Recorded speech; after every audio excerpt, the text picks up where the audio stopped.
Holy crap! I did not expect that! What's up, YouTubers of the world? megageekmixer here to give you guys my review on this week's episode of Black Lightning. And guys, what a crazy way to end the episode. The ending just took me off my guard. I could not believe what I saw. But what's more, I cannot believe this episode. It gave us some answers to things we probably haven't asked ourselves in a while. But to be honest, I'm pretty sure for some of y'all, it's been in the back of your heads. Such as the briefcase that was a key plot in season 2. It came back and we finally get all the answers to what's inside that briefcase and much more. The origins of GraveDigger. I don't really know where to begin with all this.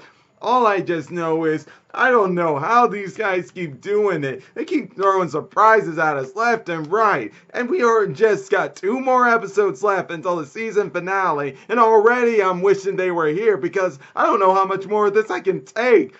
This season has just been crazy. But bear in mind, in this one, I did have a few confusing scratch my head moments in the plot right there. But I'll get into them as I start to break this down. Because let's just get into the breakdown. And why not start off with the origin of GraveDigger himself? That's right, guys, we find out who GraveDigger is. First off, his real name, Tyson Sykes. And how do we learn about him? We learn about him through that briefcase. It turns out that briefcase, what Tobias Whale was learning from that briefcase, was only the tip of the iceberg. It goes even more deeper than what's inside that briefcase. It turns out that briefcase has genomes of metahumans they have all come into contact with, and they update into their system and everything. But it's more to it than that. That briefcase also gave us info to know that it was the US government that started metahuman research, and it was in Markovia before it ever came to the US.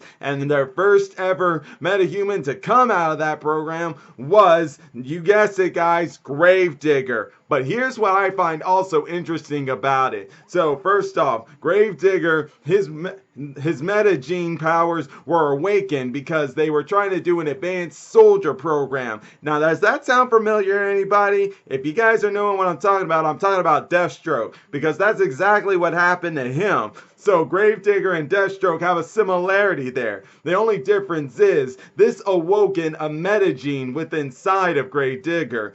Deathstroke was just a regular person who just got an advanced soldier program of enhanced skills and speed and everything that makes the human a human. Kind of like a super soldier, like Captain America. This one, though, it just awoke in his metagene. Yeah, and GraveDigger ended up becoming the secret soldier for the government as they were doing all sorts of missions. But we also learned that GraveDigger existed some 70 plus years ago, and one of his powers, besides the whole making people do things by his will, he can also slowly age. He's 70 plus years old, and he lived during a time when blacks were still being prejudiced. I mean, not prejudiced, but you guys know what I'm saying. Oppressed. Yeah, my bad, guys. Sorry about that. But yeah, they were being oppressed. And he lived in that age where, yeah, soldiers, prejudice, and being and oppressing black people. And it turns out that right there is the fire that fills GraveDigger. Because now after getting all the power he has in Markovia, he wants revenge against America itself. And he's going to do that by using the Markovians, who he is now in charge of. Because it turns out, sometime after a coup in Markovia, the Americans had to leave. But Tyson, GraveDigger, stayed behind and was a key point in that coup, because it turns out the reason the U.S. were in Markovia was because there was no laws against human experimentation there. And first off, let me just say, when I found out that the U.S. government has always been a part of this whole metahuman research program and guinea pigs and everything, I'm not surprised by that. When it comes to our governments, and I'm talking every government in the world, you know they got some dirt on their hands and some dark spots. We may not know the details of them, but you know they do have them out there. But that all aside, I just want to throw that out there. To find out, though, that Tyson wants revenge on America and will destroy innocent people to do it, that just that makes me think of another character from another show. And no, it's not DC related. It's One Piece related, and that's talking about a current character known as Orochi in the Wano arc. He was suppressed by people, citizens of Wano, all because of what someone in his family did, and now he wants revenge on Wano. So a similarity there, crazy on that end. But still, to find out all this stuff and to find out about about how he was born, I mean, created or born, whichever way you want to put it. All I just know is it took me by surprise. I could not believe what I was hearing. It was insane. And the worst part is, now first off, it's good to know we finally find out about our final boss, GraveDigger. But now he has Lin's formula where he can have multiple metahuman powers temporarily. He's gonna have more than just his power. He's gonna have other people's powers. Like, what if he has Black Lightning's powers or someone else's? I don't know. All I do know is by seeing this next upcoming episode, it seems Jen's gonna be the one to try to go and fight this guy. Oh, good luck, girl. That's all I gotta say to you. And speaking of Jen, well, her and her sister are still in that argument about Khalil and stuff. And all I just say is, finally, Jen, you finally though found out, even though you had to learn the hard way, that yeah, Nissa was right. Khalil's a ticking time bomb because Painkiller's still in there. But might I add, it was great to see Khalil taking on Painkiller in his mind there. But unfortunately, though, when that was going on, Painkiller took over Khalil's body and nearly killed Jen for a moment there. That finally opened Jen's eyes to see that they just can't be together. And all I gotta say is, good luck to you guys, and if you can't be together, hope will be some way you can still find a way to be friends and forgive each other, but that's going to be kind of hard to do right there. And ask for everything else, such as the Pierce family. They're coming back together again because we actually see them at a family dinner table where they confessed everything that's happened to them. And how, like, even though they don't want to, it may be better to work with Odell, especially considering how the Markovians right now are making their move on Freeland after what they did back in Markovia. And yeah, even Odell's actually agreeing with everything that Jefferson did. He's actually holding his end of the bargain, or so it seems. I still don't trust that guy, but it is good to know that at least now he doesn't have anything on his sleeves with the Pierce family, at least when it comes to trying to break them all up like he had been manipulating with Jen and Lynn. Oh, and speaking of Lynn, it's good to know she's finally working through with her family and getting over her withdrawal system and addiction to that green light. And I hope she gets better. And not to mention, it finally looks like she's finally understanding that this is her family. They may have all powers, but they're not going to be normal. And that everything else she's ever argued with Jefferson about, she finally understands. And all I gotta say is, thank you. Took you long enough, lady. I'm just glad you finally figured it out. That's all I gotta say on that end. But now let's go back. Let's go into someone else who played a big role in this episode. And that was Lady Eve.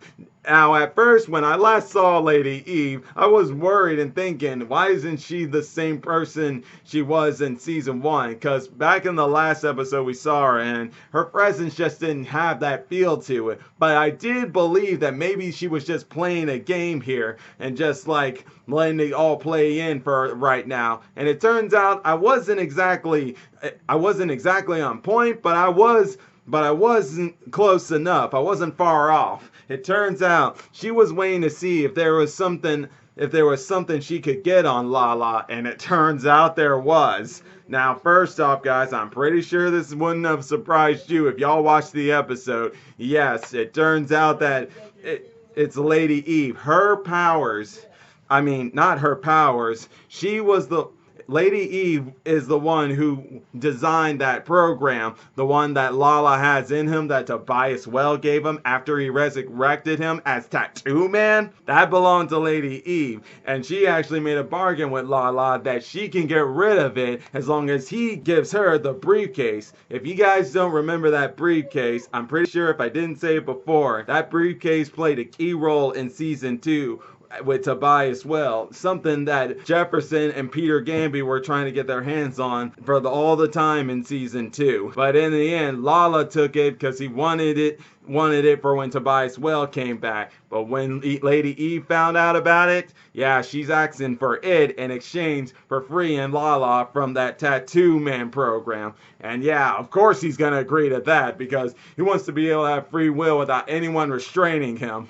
Smart, Lady Eve. Very smart. But that wasn't the only move Lady Eve made. As you guys know, she put out that hit on Peter Gamby. But it turns out that, yeah, Peter Gamby thought she was dead. But somehow, in an unexplained way in this episode, he somehow found out that she is still alive. Because last time we found out, he thought that she was dead. But it turns out that's not true. She's not dead. As we knew, but we thought Peter Gamby didn't know, and yet somehow in this week's episode, he now knows she's alive because he sends a person to give her a message. My guess is that guy was sent to kill him because Lady Eve might have found out he was still alive, and that's my way of guessing he probably knew she was alive too. I just want to throw that out there, but in the end though, when it came to those two meeting, they ended up meeting so they can settle their issues, and it turns out Eve actually gave Peter Gamby the briefcase, which he then shared with Jefferson and Lynn on GraveDigger's origin. And it turns out the reason she did that is because it can go back to what I was talking earlier when Freeland was trying to start a rebellion and get the ASA out of Freeland. And that is in the fact that both citizens, gang members, and other people are all working together because they all have a common enemy in the ASA. They don't like that they're in Freeland, that they've took over Freeland and everything,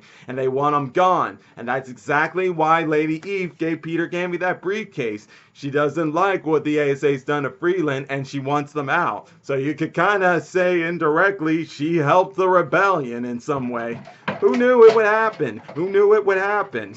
But all I can say is, what an episode, guys. It was crazy. It was insane, but I loved every minute of it, with a few nitpicks here and there, but it's alright. Still a great episode, and I can't wait to see what comes with the last 2 episodes. And until then, guys, I'm going to leave it all at that. And hey, if you're enjoying my videos, all you got to do is click that like button, subscribe to the channel, hit the bell icon to be notified when I make more videos. And until then, Mega Geek Mixer, signing out. Bye!